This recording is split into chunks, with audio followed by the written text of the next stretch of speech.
yet at all. He's got the inside line. He's took the lead. Well, they're absolutely... They thought they were going to touch coming under there, underneath the bridge. And Garner has a glance across the track to see Mamola. And I don't think Garner's going to give in this time. Mamola will have to drop back. He does. It's Mamola relegated to second spot. Gardner out in front. Mamola in second place. But Mamola this time tries the inside line. 2 laps to go. And it's anybody's race. Oh, so close to disaster there. And they are going very, very quickly indeed. Good afternoon. That breathtaking action from last year's Transatlantic Challenge here at Donington, but believe you me, that could be child's play compared to what's in store for us over the next 3 days in the 86 Challenge, the 16th annual battle between Britain and the USA. Why do I say that? Well, the changeable weather for one thing, but for another, since Britain won it last year to make it 10-5 to them overall, the Americans decided to send over their young breed of bike riders, all of them hungry for revenge. On top of that, they'll be competing over a new-look Donington circuit, which has been extended during the winter, to include a new half-mile loop with 2 hairpin corners between Coppice and Redgate, where we're sitting now. 2 new captains on view as well this year. For Britain, Rob McElhenney from Humberside. He'll be on a genuine American superbike, the one ridden by Eddie Lawson, which won the Daytona 200 3 weeks ago. And I'd like you to meet his oppo from California, the 23-year-old Fred Merkel. Quite a character he is. He fits in his racing between TV commercials and male modelling, would you believe? And I guess, Barry Sheen, that means he's going to be the biggest pin-up since you. Oh, I don't know. I suppose when I was racing, the only people I could have modelled for was Meccano. Let's just have a word about Ron Haslam, because he's the #1 British rider. He's a big favourite here, but he's in a situation now where he can only ride if it's wet. What's behind that? Well, it's very sad because Ron has a contract with Honda France to race their bike in the Grand Prix, and he was due to ride a Suzuki here, which would have been really competitive. And then a couple of days ago, Honda said to him, no, we don't want you riding a Suzuki, which is all very well, but all they've presented him with is a standard road bike that anybody can go and buy out of any shop. So he said that the only way he's going to ride is if it rains in every race, because with a standard road bike, you've got no ground clearance going around the corners, right. So therefore on slick tyres, it wouldn't be any good. Well, he could be lucky, because it could well rain in every race, couldn't it? But it looks like it. These Americans, Barry, there's no Freddie Spencer, no Eddie Lawson, no Kenny Roberts, no Randy Mamola. Is that going to devalue this meeting, do you think? No, I don't think it is, because don't forget the first time that anybody had ever heard of Freddie Spencer was in the Max races over here. And the other thing to take into consideration is everybody's riding a bike that is very close to the other guy's bikes, in that they're all bikes that are derived from road machines. Yes. So I think that it'll be a lot closer than people think, and in practice the Americans have been going really quick and surprised a lot of people. Donington's changed a bit since you were here 2 years ago. We've got this new loop. What difference is that going to make? I think it's going to make it a little bit better for the Americans, because all the English guys, they knew Donington Park like the back of their hands, and it's going to level things up quite a lot. Very quickly, superbikes, which is what this meeting's all about. No Grand Prix bikes. What are superbikes? Superbikes, as I said, are sort of derived from street machines. They're 750 cc's. They've had the engines really tuned and one thing and another. They'll go okay. You'll be surprised. I'm sure they will. Well, that's Barry Sheen's view of things. There'll be more from him as the afternoon wears on. For the moment, let's go down to the pits now and hear from the 2 captains who will be leading their teams into action. They're talking to Gary Newbon. Fred Merkel, what do you say to the criticism that nobody's heard of any of you American riders over here? Well, it is true. It's the first time for all of us to come over here, except for one of the riders, I think. But not much. It's a little tough for us coming to a new racetrack in a different country and trying to learn a racetrack, and some of us are riding bikes we've never seen before, so it's a little bit tough on us, but we're making okay. Have the Americans sent their best possible team? I think so. At this time, I do, and their equipment is up to standards, up to par, and I think we can do a good job. Okay, Ron, you seem to be the only rider, Rob, who is riding an American-type machine. What sort of disadvantage is the British team going to have then? Well, nothing really, because the bikes they are riding, they are quite competitive against the American team and my bike. They've rode them all last year. They've just updated the engines a bit, so they're quite competitive. So we've got a very strong team. How much are you going to miss Ron Haslam? He only rides if it's wet. Quite a lot. I mean, we was counting on Ron. The Suzuki deal fell through, which we was looking forward to, but Ron's going to be, I think most of the races could be in the rain, unfortunately, so Ron will be there. Well, in a moment, live action from the first of 8 transatlantic races over the next 3 days. There are 2 today, 3 tomorrow and 3 more on Monday. Points will be awarded on the Grand Prix system, and obviously at the end of those 8 races, it's the team with most points which wins the 1986 Transatlantic Challenge. There are 10 riders in each side, and you know, I wonder what they're going to make of this new Donington circuit. During the racing, we're going to be giving you a rider's eye view of the new track, courtesy of Roger Burnett from the Honda team, who's actually got a micro camera installed on his machine, and I sincerely hope it doesn't put him off.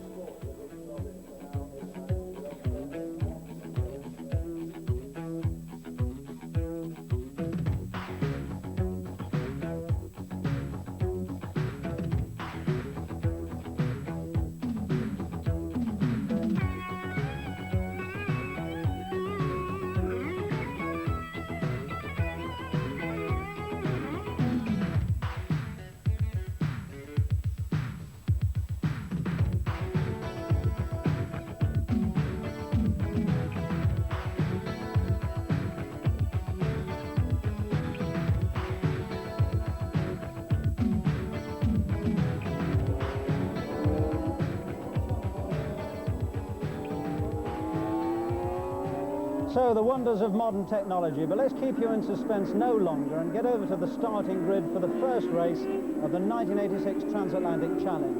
Waiting to describe it as ever, Chris Carter, accompanied and assisted by Peter Clifford. Over to you. Thanks a lot, Tony, and the riders out on this single warm-up lap before the start of the first Transatlantic Challenge match race. And any thoughts that the Americans would be swamped, I think, were dispersed very early on in practice today. Kevin Schwantz on a very unfamiliar Suzuki ended up second fastest on the grid. Very impressive. Fred Merkel was 4th quickest. Michel Mercier, the French-Canadian, was 7th best. Jan Chivington was 8th quickest. And Ruben McMurter, another Canadian, was 14th best. And people like John Ashmead and Sam McDonald and Glenn Barry all believe they can go a lot quicker in the races. The Americans, I think, have got the machinery, the British riders have got the experience and the circuit knowledge. Yes, I think we're going to see the Americans go quicker and quicker throughout this afternoon. This first race will be a real test for them because they don't know every inch of the circuit. But of course, we've got some new corners here, which are new to the British riders as well. And at certain parts, and about a quarter of the track, they're on even footing. So it should be very, very exciting. All the field then on 750cc 4-stroke machines, bikes derived from production road-going motorcycles. Wolves in sheet clothing, they look like road bikes, but they're very quick motorcycles indeed. Lots of power. They're coming round under starter's order then for the start of this first 7-lap race, a real sprint. All the 18 races are just 7 laps. The front row of the grid, the big surprise, the sensation, Kenny Irons, the British boy, the Luton rider, is in pole position, 23 years of age. Kenny Irons on the farthest away from us on the grid. A tremendous performance from Kenny Irons on the Yamaha. There you can see Kenny with the KI on his crash helmet, a talented young man. Next to him is the American Kevin Schwantz. In 3rd position is Steve Parrish Stavros on the Loctite Yamaha. Then Fred Merkel on the factory Honda. Then number 55, Paul Idden, one of the new boys in the Skull Bandit Suzuki squad. Then on the 2nd row of the grid is Rob McElnay with the Yamaha that Eddie Lawson raced in Daytona. Next to him, the French-Canadian, and away they go! And it's Kenny Irons who makes the start. Equal machines, a real mass of riders going into Redgate for the first time. Number 8 on the right-hand side of your screen should make the lead. No, it's not. Kevin Schwantz, the Texan, the blonde, curly-haired young Texan on a Suzuki he'd never seen before till he got here. Kevin Schwantz is the leader. Kenny Irons is in 2nd place. So America leads in this first race just 7 laps. If you make a bad start, you're in serious trouble. Schwantz the leader, Kenny Irons in 2nd. The pack still very close together as they go through Craner Curves, Hollywood, underneath Starkey's Bridge for the first time. And Steve Parrish is up onto 3rd place with Rob McElnay, the British team captain, in 6th place on the Marlboro Yamaha. This is Kevin Schwantz, the man in your picture. He's got an appointment in Italy next week after the match races to talk to the Kajiva people. There is Kenny Irons, there's Steve Parrish, then Rob McElnay, then Roger Bennett. Forward Roger Marshall had to pick the bike up there, and he was in trouble. And the Americans down towards the tail end of the field, but very close. They're still learning the way around into the S's that for the first time. Let's see if anybody overshoots. Yes, there were people going down the slip road there. One or two people not making that corner. But McElnay made up 2 places in half a lap. He's really trying hard, but Schwantz opening up a little bit of a lead on the ex-Tony Rutter Suzuki. Schwantz, the leader, bike number 34. Kevin Schwantz, a really talented young man, 22 years of age. One of the youngest men, in fact, one of the 2 youngest men in the race. And there goes McElnay, and Burnett is on the inside, and Burnett's got the better line. So Roger Burnett goes back in front. The Rothmans on the machine ahead of the Marlboro Yamaha bike. Kevin Schwantz, the race leader, at the end of the first lap. Still there in the second place, Kenny Irons, then Steve Parrish. McElnay goes through. He goes through on the inside of Burnett. So the British men packing the places below. There is Fred Merkel, and Merkel's going very well indeed. Fred Merkel, I made in 6th place, so he's gone ahead. That is Kevin Schwantz, number 34. Riding a bike loaned by a British dealer, and Schwantz is destroying the opposition. Kevin Schwantz on a Yoshimura Suzuki finished a splendid second in the Daytona 200 in Florida just a few weeks ago. And now on the bike supplied by Motorcycle Mart at Kidderminster, a bike that at one stage was perhaps going to be ridden by Ron Haslam, until political problems put pay to that. And there, Rob McElnay on the charge now, and Merkel is at the back of that group, and Fred Merkel, who did only 8 laps of practice, he said, I know my way around here, I don't need any more practice, and I think he's right. Rob McElnay at the front of that group. Number 4. Behind him is Steve Parrish. Then it's number 9, Roger Burnett. And completing the quartet is Fred Merkel, the American captain. And Merkel, I'm sure, would like to get up there in the top 3. 15 points for a win.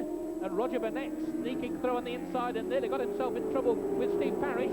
It's a very interesting machinery situation with the Suzuki leading 3 Yamahas and then 2 Hondas, so they're all in there scrapping it out. And Merkel goes through on the inside of Burnett, and he's going to go inside of Parrish, and Merkel almost disaster. He almost lost the front wheel. Fred Merkel in big trouble there. He won't be able to do overtaking manoeuvres like that and get away with it. Yes, if he'd have touched the back of Burnett's bike, he certainly would have fallen off. Not enough grip to get away with it. And Burnett, number 9, goes back inside the American Superbike champion, Fred Merkel. And this is the view from the camera on Roger Burnett's Rothmans Honda machine.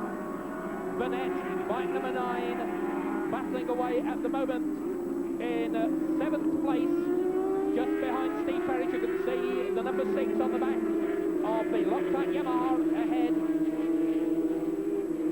And this is the battle live. And into the pits goes Glenn Barry, one of the Americans in trouble. He's in the pits. That is Roger Burnett in the picture. And if I may dare to suggest that Merkel made a little bit of a mistake in practice, it would be that although he may have learnt his way around this Donington Park circuit in 8 laps, when the line that he would have chosen is filled like by Burnett in front, it's very difficult to overtake as all the corners run into each other, and he's now finding he's got to pick different lines as he tries to go the inside of Burnett, but can't do it.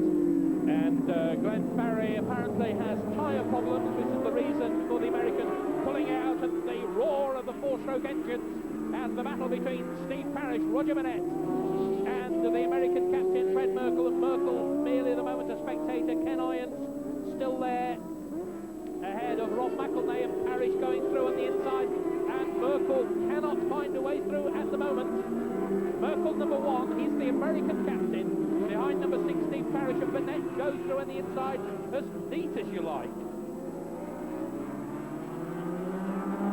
And now it's the 2 Yamahas in front of that pack there, the yellow bike of Ken Irons, followed by the orange machine of Rob McElnay. And we have lost Kevin Schwantz. We have lost Kevin Schwantz on our lap charts. And it would seem that the American has made a serious error somewhere. So this well could be the leader now. Ken Irons on the yellow Yamaha, leading his captain, Rob McElnay. McElnay looking for a way past. Well, a sensation. It looks as though Kevin Swans, the race leader, has gone. Barry Sheen, what do you make of that?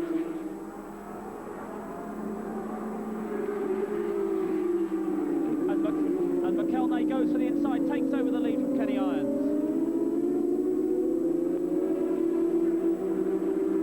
So Rob McElnay in the lead, and apparently it was Swans who went off at Redgate. I saw a glimpse of yellow flags, so Kevin Swans paid the penalty for forcing on the pace too much, and his team will have paid the penalty as well. Here's the battle for the lead. Kenny Irons battling with Rob McElnay. McElnay's got the better line, he's on the inside, but brave as you like, Kenny Irons just blocks that Yamaha across the front of McElnay's machine, and the British riders are packing the front few positions. There's only Merkel there in 5th place, 5 riders close together. 23-year-old Kenny Irons, the privateer, ahead of the Works Yamaha, and McElnay drifts so close, almost touching him. Roger Burnett there in 3rd place, number 8. That's Kenny Irons, the race leader. Number 4, Rob McElnay, the British captain. And this is an incredible piece of riding from these two. McElnay looking for the better drive out of the corner on the inside line, but the speed of Kenny Irons' yellow Yamaha just seems to squirt him away of his team captain, and Burnett is closing up on them in 3rd place on the Honda. 4 laps completed, 3 more laps to go. Kenny Irons leads for Britain. Rob McElnay is in 2nd place. Roger Burnett is in 3rd spot. Steve Parrish is in 4th position on the Loctite Yamaha, and behind him the American captain Fred Merkel, and Fred Merkel will be more than disappointed with this performance. He believes that he is a winner every time he goes out on the racetrack, and with his performances back in America, he's got every reason to be that confident. And McElnay there just cruising behind Kenny Irons. I think McElnay could go through almost any time he wanted to, and as I speak, McElnay goes through on the inside. Kenny Irons pushed back to 2nd place, and Rob McElnay, the captain, leading at the moment. And really, if the Brits hold the positions they've got at the moment, they're going to destroy the Americans in this first race. 15 points for a win, 12 for 2nd, 10 for 3rd, and 8 for 4th. And that would give the British team 45 points to the best of my reckoning. 45 points, and really the Americans are struggling at the moment. Yes, it's the Brits who are doing everything. McElnay pulling away a little bit from Irons, who's coming under increasing pressure from Burnett on the Honda.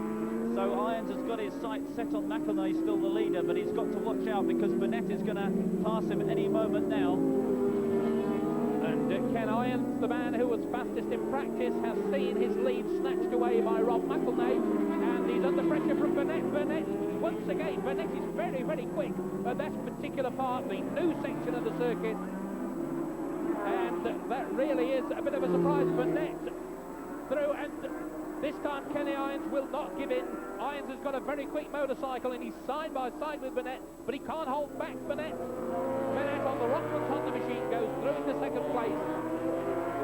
McElnay the leader, Burnett 2nd, Kenny Irons 3rd.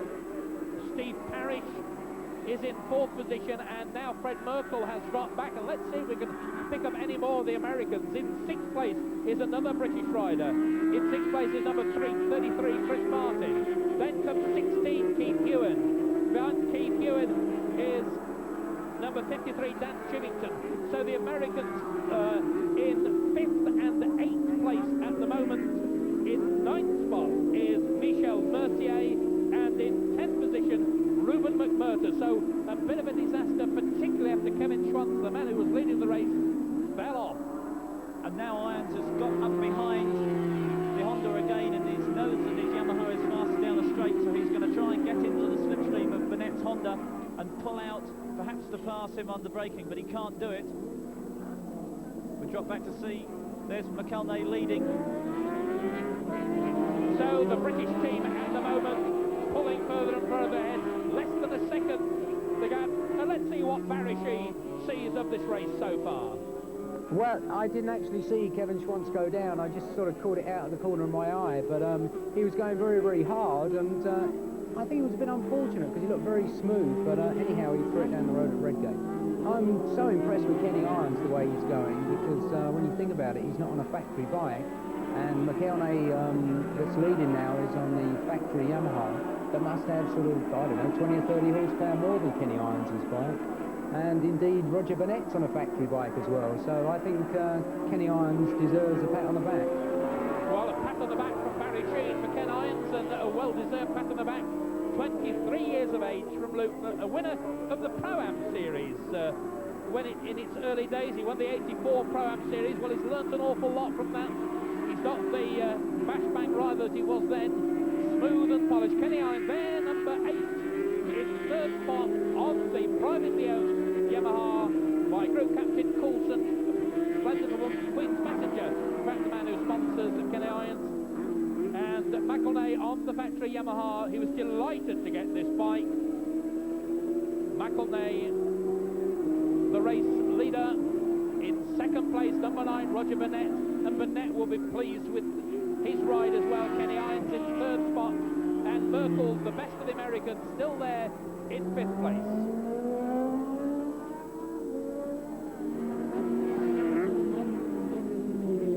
Rob McElnay, the leader, into the S's for the final time.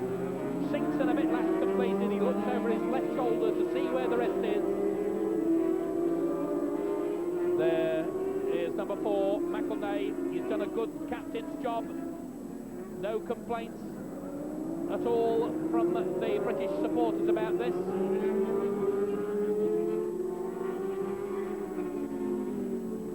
McElnay coming round.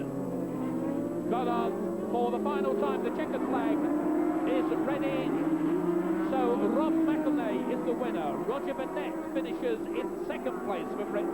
3rd, another British rider, Kenny Irons. 4th, Steve Parrish. So 4 British riders taking the first 4 positions, and the first American is going to go through, and he's lost another place. In fact, it's Chris Martin that goes through, so Martin goes through, and Fred Merkel, the first Brit, is down in 6th place. Well, down in the pits, waiting to talk to Kevin Trump, is Gary Newman. Well, Kevin, you just had to watch Britain mop up a race that you had won. What went wrong for you? Oh, we watched the weather, and it looked like it was going to rain. It was going to stay wet, but we didn't count on the sidecars going out there. The track's almost completely dry. We put a rain on the front, intermediate on the back, and the front end just went away. It was gone after about a lap and a half. So what actually happened at the time? Went off into turn 1, and the front end just twisted under. The front tire was probably, it's so soft that it was just rolling, and there was nothing I could do. This weather's going to play havoc, isn't it? Yeah, it is, and I think we all made a bunch of wrong tire choices. Everybody, all the Americans out there had the same setup I had on, and we still have 7 more races. I think we can come back and do some good. Thank you. Let's go back to Chris now.